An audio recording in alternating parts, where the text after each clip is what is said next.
BJP नेता नवनीत राणा की हैदराबाद में ओवैसी भाइयों को चुनौती। कहा 15 सेकंड के लिए अगर पुलिस को हटाया तो पता नहीं लगेगा कि ये कहां से आए और कहां गए। बीजेपी उम्मीदवार माधवी लता के प्रचार के लिए हैदराबाद आई नवनीत राणा ने कहा वो 15 मिनट का जवाब 15 सेकंड में देंगी। नवनीत राणा ने लोगों से की अपील। कहा इस बार मतदान हैदराबाद को पाकिस्तान बनाने से रोकने के लिए करना है। नवनीत राणा ने माधवी लता की जीत का दावा कर कहा इस बार मतदान हैदराबाद के सभी हिंदुओं को जगाने के लिए होगा। हैदराबाद के मलकपेट में असदुद्दीन ओवैसी ने देश में तानाशाह सत्ता का जताया खतरा। कहा बीजेपी को नहीं रोकेंगे तो भारत में श्रीलंका जैसा लोकतंत्र बन जाएगा। असदुद्दीन ओवैसी ने लोगों से की वोट डालने की अपील। कहा वोट ना देकर आप बीजेपी के लिए इस देश को पूरी तरह से हिंदू राष्ट्र बनाने का रास्ता खोलेंगे। National conference chief Farooq Abdullah का बीजेपी पर बड़ा हमला। कहा हिंदुस्तान में मुसलमान खतरे में है। फारूक अब्दुल्ला ने श्रीनगर की एक रैली में लगाया बीजेपी पर आरोप। बीजेपी देश में फैला रही है नफरत। चौतरफा आलोचना के बाद सैम पित्रोदा ने इंडियन ओवरसीज कांग्रेस के अध्यक्ष पद से दिया इस्तीफा। कांग्रेस चीफ खड़गे ने इस्तीफा किया मंजूर। सैम पित्रोदा ने कहा था पूर्वी भारत के लोग चीनी नागरिक और दक्षिणी भारत के लोग अफ्रीकन जैसे दिखते हैं। कांग्रेस ने बयान से किया किनारा। सैम पित्रोदा के बयान को जयराम रमेश ने बताया था दुर्भाग्यपूर्ण। कहा था ऐसी तुलना स्वीकार्य नहीं। सैम पित्रोदा की नस्लीय टिप्पणी से प्रियंका गांधी ने किनारा कर कहा अमेरिका में बैठे किसी शख्स के बयान का यहाँ कोई मतलब नहीं।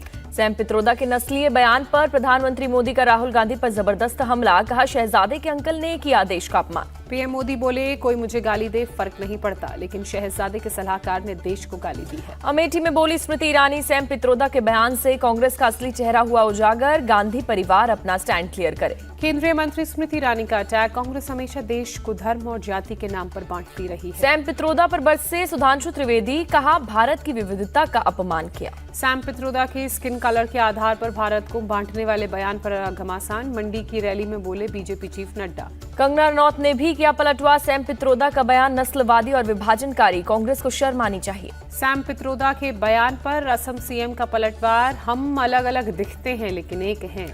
आप सांसद संजय सिंह ने पित्रोदा के बयान से किया किनारा। कहा इंडिया अलायंस सैम पित्रोदा के बयान से सहमत नहीं।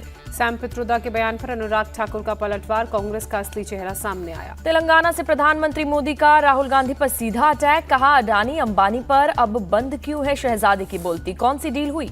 पीएम मोदी बोले आज दुनिया पूरी ये देख रही है कि किस तरह से संकट और अस्थिरता है। ऐसे में गलत हाथों में देश की बागडोर नहीं दे सकते। राहुल गांधी का पीएम मोदी पर पलटवार। वीडियो पोस्ट कर कहा नमस्कार मोदी जी, थोड़ा घबरा गए क्या। आप तो बंद कमरे में अंबानी अडानी की बात करते हैं।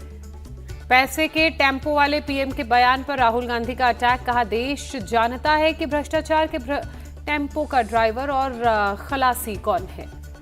भाई के बचाव में उतरी प्रियंका गांधी। कहा अडानी अंबानी पर लगातार खुलासे कर रहे हैं राहुल गांधी। गरीबों के अधिकारों की लड़ाई जारी रहेगी। बीजेपी को संविधान से नहीं करने देंगे छेड़छाड़। प्रियंका गांधी वाड्रा का अटैक। केंद्रीय मंत्री स्मृति ईरानी ने राहुल और प्रियंका को किया चैलेंज। कहा भाई बहन समय और तारीख तय कर लें, विकास के मुद्दे पर चर्चा कर लें। कांग्रेस ने चुनाव में बड़ा खेल किया।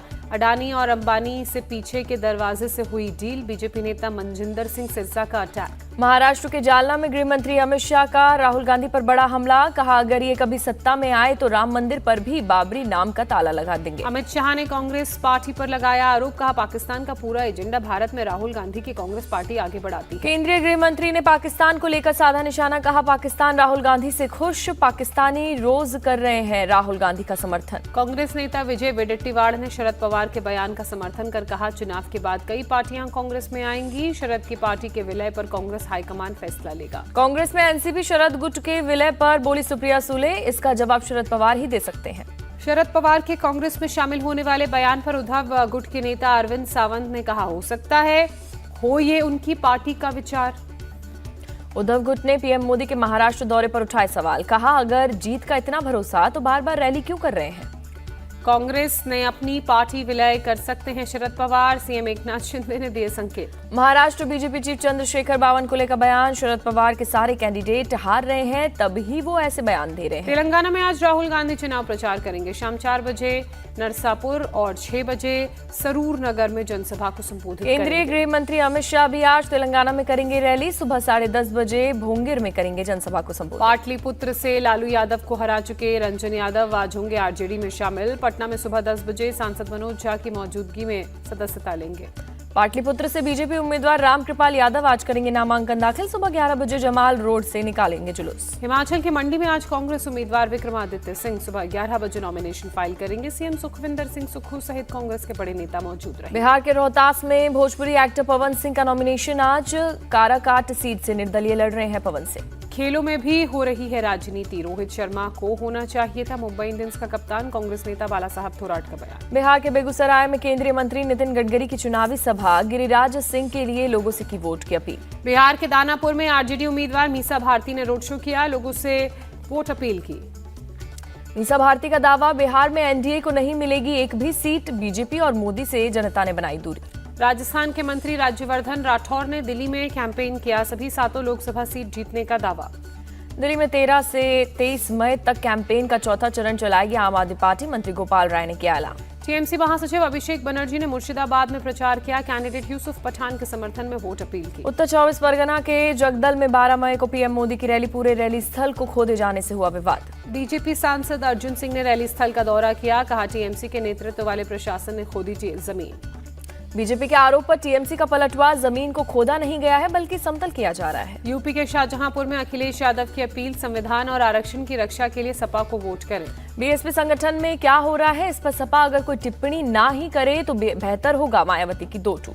यूपी के एटा में कांग्रेस सपा गठबंधन पर सीएम योगी का अटैक, कहा आतंकियों को जेल से छुड़ाने वालों ने राम मंदिर का विरोध किया। महाराष्ट्र के नासिक पहुंचे सीएम एकनाथ शिंदे, कार्यकर्ताओं ने तीर धनुष देकर किया सम्मानित। पार्टी कार्यकर्ताओं के साथ चुनावी रणनीति को लेकर हुई चर्चा। हिमाचल प्रदेश के धर्मशाला विधानसभा उपचुनाव के लिए कांग्रेस ने देवेंद्र जग्गी को बनाया उम्मीदवार। देवेंद्र जग्गी ने उपचुनाव में जीत का किया दावा। कर्नाटक पुलिस ने बीजेपी चीफ जेपी नड्डा और अमित मालवीय को भेजा समन। 7 दिन के भीतर हाई ग्राउंड थाने में पूछताछ के लिए बुलाया। गुजरात के महिसागर में ईवीएम के साथ एक युवक का वीडियो वायरल, पुलिस ने शख्स को अरेस्ट किया, आगे की कार्रवाई जारी। एमपी के बैतूल में 4 बूथों पर दोबारा होगी वोटिंग। मतदान कर्मियों और ईवीएम को ला रही बस में लगी थी आग। डीप फेक के खिलाफ इंडिया टीवी के चेयरमैन रजत शर्मा ने दिल्ली हाईकोर्ट में पीआईएल दाखिल की। रजत शर्मा की पीआईएल पर सरकार को नोटिस जारी। दिल्ली हाईकोर्ट ने डीप फेक पर केंद्र सरकार से जवाब मांगा। पीआईएल में की गई डीप फेक पर पाबंदी लगाने की मांग। दिल्ली के पूर्व मंत्री सत्येंद्र जैन की आज राउज एवेन्यू कोर्ट में सुनवाई। मनी लॉन्ड्रिंग के मामले में आरोपी हैं जैन। सीएम केजरीवाल की अंतरिम जमानत का मामला 10 मई को सुप्रीम कोर्ट सुना सकता है फैसला। औरंगाबाद और उस्मानाबाद के नाम बदलने के खिलाफ दायर याचिकाएं खारिज। बॉम्बे हाई कोर्ट ने कहा अधिसूचना गैर कानूनी नहीं। जम्मू कश्मीर के कुलगाम में सुरक्षा बलों को मिली बड़ी कामयाबी। एक मुठभेड़ में अब तक आतंकवादी संगठन टीआरएफ के 3 आतंकवादी मारे गए। कुलगाम में 2 दिनों से जारी थी मुठभेड़। सुरक्षा बलों ने मंगलवार को टीआरएफ के कमांडर बासित डार को भी ढेर किया। जम्मू कश्मीर के पुलवामा में झेलम नदी में बड़ा हादसा। 9 लोगों को लेकर जा रही नाव नदी में डूबी, 2 लोग लापता। राहत कर्मियों ने अब तक 7 लोगों को रेस्क्यू किया। पुलिस के मुताबिक लापता लोगों की तलाश का काम फिलहाल जारी। यूपी के उन्नाव में शहीद चंद्रशेखर आजाद बर्ड सेंचुरी में लगी भीषण आग। फायर ब्रिगेड की टीम ने पाया आग पर काबू। बड़े पैमाने पर पेड़ों को पहुंचा नुकसान। गुजरात के नवसारी में कृषि विश्वविद्यालय में भीषण आग। फायर ब्रिगेड की टीम ने आग पर पाया काबू। बिहार के कुख्यात अपराधी कुणाल सिंह को मिली उम्र कैद की सजा। AK-47 रखने के आरोप में मोतिहारी कोर्ट ने सुनाई सजा। 42,000 रुपए का जुर्माना भी लगाया। नोएडा में देर रात पुलिस और बदमाशों के बीच मुठभेड़। पुलिस की गोली एक बदमाश को लगी घायल बदमाश को अस्पताल में कराया गया भर्ती। पुलिस को रेस्टोरेंट संचालक के बेटे के अपहरण और मर्डर केस में बदमाशों की थी तलाश। पुलिस ने 3 बदमाशों को किया गिरफ्तार। हत्या में शामिल कार भी बरामद। मध्य प्रदेश के शहडोल गैंगरेप मामले में 5 आरोपी गिरफ्तार। पुलिस ने आरोपियों के घर चलाया बुलडोजर। दिल्ली के तिलकनगर शोरूम फायरिंग मामले में पुलिस को मिली सफलता। फायरिंग का आरोपी एक बदमाश गिरफ्तार। स्पेशल सेल ने आरोपी को गिरफ्तार कर पटियाला हाउस कोर्ट में पेश किया। कोर्ट ने 4 दिन की पुलिस कस्टडी में भेजा। दिल्ली से हज यात्रियों का पहला जत्था आईजीआई एयरपोर्ट से रवाना। पहले जत्थे में 285 लोग मदीना के लिए हुए रवाना। दिल्ली हज कमेटी की अध्यक्ष कौसर जहां एयरपोर्ट पर हज यात्रियों से मुलाकात करती नजर आईं। कौसर जहां ने सभी हज यात्रियों को मुबारकबाद दी। उत्तराखंड की रुद्रप्रयाग में 4 धाम यात्रा को लेकर एक्शन में सीएम पुष्कर सिंह धामी। अगस्त मुनि और गिवाड़ी में तैयारियों का लिया जायजा। आईपीएल में पंजाब किंग्स और रॉयल चैलेंजर्स बेंगलुरु के बीच आज होगी टक्कर। धर्मशाला में होगा मुकाबला। शाम 7:30 बजे से शुरू होगा मैच। सनराइजर्स हैदराबाद ने लखनऊ सुपर जायंट्स को 10 विकेट से हराया। आईपीएल में 150+ स्कोर सबसे तेज चेज किया। लखनऊ सुपर जायंट्स ने पहले बल्लेबाजी कर 165 रन बनाए। ट्रेविस हेड और अभिषेक शर्मा की आतिशी पारियों की मदद से सनराइजर्स हैदराबाद ने 10 ओवर के अंदर जीता मैच। सनराइजर्स हैदराबाद के ट्रेविस हेड ने की रनों की आतिशबाजी। 30 बॉल पर नाबाद 89 रन बनाए। अभिषेक शर्मा ने की विस्फोटक बल्लेबाजी, 28 बॉल पर नाबाद 75 रन की पारी खेली। हैदराबाद ने आईपीएल में शुरुआती 10 ओवर में सबसे ज्यादा रन बनाने का अपना रिकॉर्ड तोड़ा। लखनऊ सुपर जायंट्स के खिलाफ 166 रन बनाए।